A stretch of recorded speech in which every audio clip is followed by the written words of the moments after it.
द्वितीय अध्याय द्वितीय अध्याय में जो है देवताओं के तेज से देवी का प्रादुर्भाव और महिषासुर की सेना का वध, इसके बारे में आज सुनेंगे। विनियोग। ओम मध्यम चरित्रस्य विष्णुर्ऋषि महालक्ष्मीर्देवता उशनिक छन्दं शाकंभरी शक्तिं दुर्गा बीजं वायुस्तत्त्वं यजुर्वेदं स्वरूपं श्रीमहालक्ष्मी प्रिये तथ्यर्थ मध्यम चरित्र जपे विनियोग। ध्यानम्। ओम अक्षत्र कश्यपरशुं गदे शुकलिशं पदं धनुष्कण्डिका दण्डं शक्तिमशिं च चर्मजलजं घण्टां सुराभाजनं शूलं पाशसुदर्शने च दधति हस्ते प्रसन्नानां सेवे सैरिभमर्दनिमि महालक्ष्मी सरोजनिस्थानम्।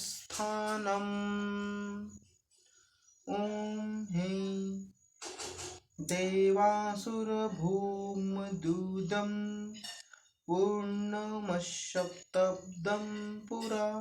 ओम मध्यम चरित्र के विष्णु ऋषि महालक्ष्मी देवता उष्णिक छंद शाकंभरी देव शक्ति दुर्गा बीज वायु तत्व और यजुर्वेद स्वरूप हैं। श्री महालक्ष्मी की प्रसन्नता के लिए मध्यम चरित्र के पाठ में इसका विनियोग है। मैं कमल के आसन पर बैठी हुई हूँ, मुख वाली महिषासुर मर्दनी भगवती लक्ष्मी का भजन करता हूँ, जो अपने हाथों में अक्षमाला, फरसा, गदा, बाण, वज्र, पद्म, धनुष, कुंडिका, दंड, शक्ति, खड्ग, ढाल, शंख, घंटा, मधुपात्र, शूल, पाश, चक्र धारण करती हैं। ऋषि कहते हैं, पूर्व काल में देवताओं और असुरों में पूरे 100 वर्षों तक घोर संग्राम हुआ था। उसमें असुरों का स्वामी महिषासुर था और देवताओं के नायक इंद्र थे।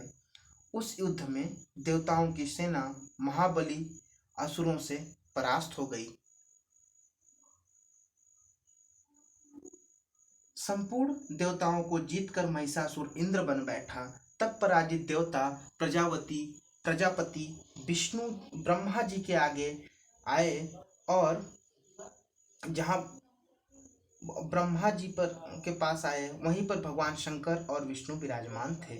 देवताओं ने महिषासुर के पराक्रम तथा अपनी पराजय का यथावत वृतांत उन दोनों देवेश्वरों से विस्तार पूर्वक कह सुनाया। वे बोले, भगवान, महिषासुर सूर्य, इंद्र, अग्नि, वायु, चंद्रमा, यम, वरुण, अन्य देवताओं पर भी अधिकार जमा चुका है, सबका अधिष्ठाता बन बैठा है। उस दुरात्मा महिष ने समस्त देवताओं को स्वर्ग से निकाल दिया है। अब वे मनुष्य की भांति पृथ्वी पर विचरते हैं। दैत्यों की यह सारी करतूत हमने आप लोगों से कल सुनाई। अब हम आपकी शरण में आए हैं, उसके वध का कोई उपाय सोचिए। इस प्रकार देवताओं के वचन सुनकर भगवान विष्णु और शिव ने दैत्यों पर बड़ा क्रोध किया। उनकी भौहें तन गई और मुंह टेढ़ा हो गया। तब अत्यंत कोप से भरे हुए चक्रपाणी श्री विष्णु के मुख से एक महान तेज प्रकट हुआ। इस प्रकार ब्रह्मा, शंकर तथा इंद्र आदि अन्य देवताओं के शरीर से भी बड़ा भारी तेज निकला। वह सब मिलकर एक हो गया। महान तेज का वह पुंज जाज्वल्यमान पर्वत सा जान पड़ता। देवताओं ने देखा, वहां उसकी ज्वालाएं संपूर्ण दिशाओं में व्याप्त हो रही थी। संपूर्ण देवताओं के शरीर से प्रकट हुए उस तेज की कहीं तुलना नहीं थी। एकत्रित होने पर वह नारी के रूप में परिणत हो गया और अपने प्रकाश से तीनों लोकों में व्याप्त हो पड़ा। भगवान शंकर का जो तेज था उससे उस देवी का मुख प्रकट हुआ। यमराज के तेज से उसके सिर में बाल आए। श्री विष्णु भगवान के तेज से उसकी भुजाएं उत्पन्न हुई। चंद्रमा के तेज से दोनों स्तनों का और इंद्र के तेज से मध्य भाग का प्रादुर्भाव हुआ। वरुण के तेज से जंघा, पिंडली तथा पृथ्वी तेज से नितंब भाग प्रकट हुआ।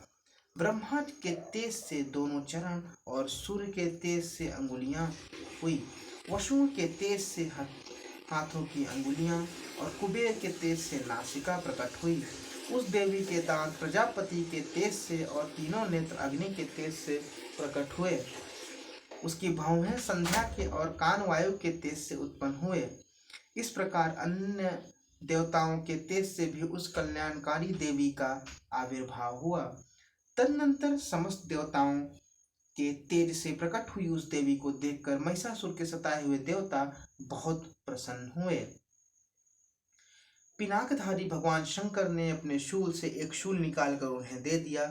फिर विष्णु ने अपना चक्र दे दिया, वरुण ने अपना शंख दिया, अग्नि ने अपनी शक्ति दी, वायु ने धनुष बाण दिया, धनुष बाण से वज्र उत्पन्न करके दिया, ऐरावत हाथी उतार कर एक घंटा भी प्रदान किया, यमराज ने काल दंड से दंड, वरुण ने पाश, प्रजापति ने स्फट काचकी माला और ब्रह्मा जी ने कमंडल भेंट किया। सूर्य ने देवी के समस्त रोमकूपों में अपनी किरणों का तेज भर दिया। काल ने उन्हें चमकती हुई ढाल और तलवार दी।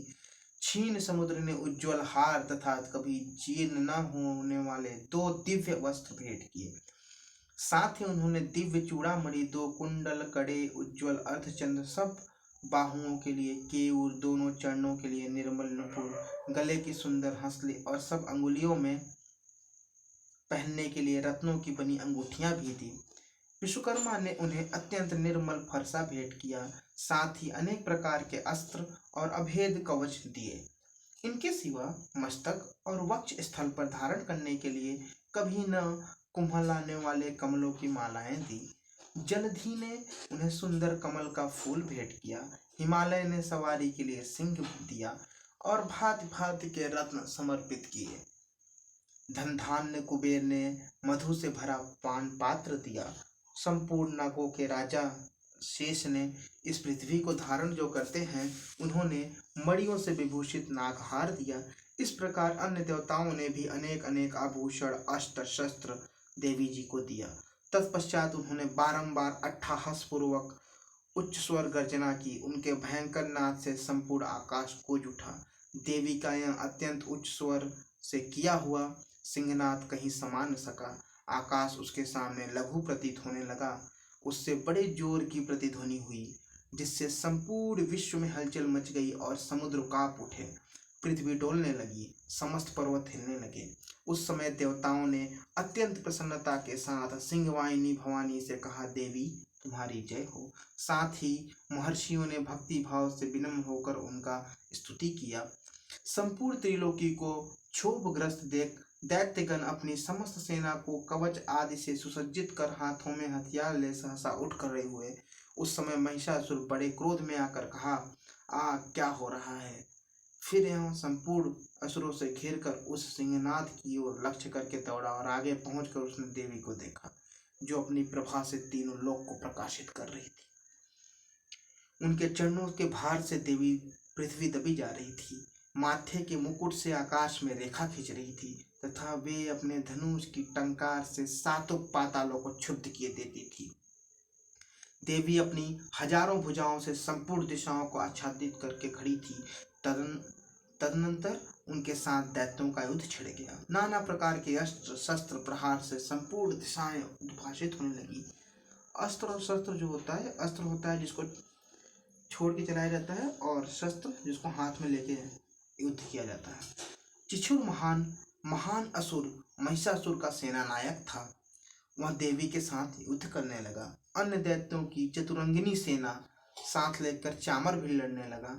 60,000 रथियों के आकर उदग्र नामक महादैत्य ने लोहा लिया।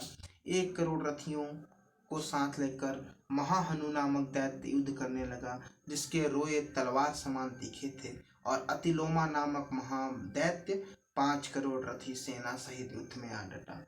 60 लाख रथियों से घिरा हुआ वाशकल नामक दैत्य भी उस युद्ध भूमि में लड़ने लगा। परिवारित नामक राक्षस हाथी सवार और घुड़सवारों के अनेक दलों तथा 1 करोड़ रथियों सेना लेकर युद्ध करने लगा। बिडाल नामक दैत्य 5 अरब रथियों से घिरकर लोहा लगने लगा। इनके अतिरिक्त और भी हजारों महादैत्य रथ, हाथी, घोड़ा सेना लेकर युद्ध करने लगे। स्वयं महिषासुर उस रणभूमि में कोटि कोटि सहस्त्ररथ हाथी घोड़ों की सेना से घिरा हुआ था। वे दैत्य देवी के साथ तोमर, भिंदीपाल, शक्ति, मूषल, खड्ग, परशु, पट्टिस आदि अस्त्र शस्त्र प्रहार करते हुए युद्ध कर रहे थे। कुछ दैत्यों ने उन पर शक्ति का प्रहार किया, कुछ लोगों ने पाश फेंके तथा कुछ दूसरे दैत्यों ने खड्ग प्रहार करके देवी को मार डालने का प्रयोग किया। देवी ने भी क्रोध में रथ भर कर खेल खेल में ही अपने अस्त्र शस्त्रों की वर्षा करके दैत्यों को काट डाले। उनके मुख पर परिश्रम तथा थकावट रंग मात्र भी नहीं था। देवता तथा ऋषि उनकी स्तुति करते थे। वे भगवती परमेश्वरी दैत्यों के शरीरों पर अस्त्र शस्त्रों की वर्षा कहती रही। देवी का वाहन सिंह भी क्रोध भर कर गर्दनों के बालों को हिलाता हुआ असुरों की सेना में इस प्रकार विचरने लगा, मानो वनों में दावानल फैल रहा हो। रणभूमि में दैत्यों के साथ युद्ध करती हुई अंबिका ने जितने निश्वास छोड़े वे सभी तत्काल सैकड़ों हजारों गणों के रूप में प्रकट हो गए और परशु, भिंदीपाल, खड्ग, पटिश आदि अस्त्रों द्वारा असुरों का सामना करने लगे। देवी की शक्ति से बढ़े हुए गण असुरों का नाश करते हुए नगाड़ा और शंख आदि बजाने लगे। उस संग्राम महोत्सव में कितने ही गण मृदंग बजा रहे थे। तदनंतर देवी ने त्रिशूल से, गदा से, शक्ति से, वर्षा से, खड्ग आदि सैकड़ों महादैत्यों का संहार कर डाला। कितनों के घंटे के भयंकर नाद से मूर्छित कर मार गिराया। बहुतेरे दैत्यों को पाश से बांधकर धरती पर घसीटा। कितने ही दैत्य उनकी तीखी तलवारों की मार से दो टुकड़े हो गए। कितने ही गदा की चोट से घायल हो गए। कितने ही मूसल की मार से आहत होकर रक्त वमन करने लगे। कुछ दैत्य शूल से छाती पर जाने के कारण पृथ्वी पर ढेर हो गए। उस रणांगन में बाण समूहों की वृष्टि, कितने ही असुरों की कमर टूट गई। वाज की यह झपटने वाले देवी पीड़क दैत्यगण अपने प्राणों से हाथ धोने लगे। किन्हीं बाहें छिन्न भिन्न हो गई, कितनों की गर्दन कट गई, कितनों ही दैत्यों के मस्तक कट कट गिरने लगे। कुछ लोगों के शरीर मध्यम भाग में ही विदीर्ण हो गए।